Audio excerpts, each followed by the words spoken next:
नमस्कार प्रेक्षकांनो, स्टार प्रवाह वाहिनीवरील प्रेमाची गोष्ट या मालिकेला जेव्हा तेजश्रीने रामराम ठोकला तेव्हा प्रेक्षकांना खूपच मोठा धक्का बसला होता। तेव्हापासून ती पुन्हा केव्हा मालिकेतून भेटीला येणार असा प्रश्न चाहत्यांना पडलेला होता।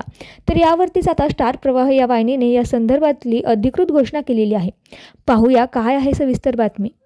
तर आता प्रेक्षकांनो, स्टार प्रवाह वाहिनीने एक पोस्ट शेअर केलेली आहे। यामध्ये लिहिलेलं आहे की खास लोकांच्या आग्रहाखातीर स्टार प्रवाह या वाहिनीवरती तुमची आवडीची नायिका पुन्हा घेऊन येत आहे, एका नव्या कोऱ्या मालिकेतून। ओळखा पाहू कोण आहे, असे या पोस्टच्या वरती लिहिलेलं आहे।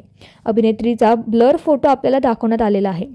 तर आता पोस्टच्या खाली अनेक चाहत्यांनी तेजश्री प्रधान असं सांगितलेलं आहे। तसेच फोटोजमध्ये दिसणारी ही तेजश्री प्रधानच आहे का याबद्दल पूर्ण माहिती अजूनही मिळालेली नाहीये। तसेच या फोटोजमध्ये दिसणाऱ्या अभिनेत्रीची नवी मालिका नक्की कोणती आहे हे पाहणं आता खूपच रंजक असणार आहे। तर मित्रांनो, तुम्हाला काय वाटतंय, कुठल्या अभिनेत्रीने कमबॅक करावा पुन्हा एकदा स्टार प्रवाह वाहिनीवर, ते आम्हाला कमेंटमध्ये कळवायला विसरू नका। धन्यवाद।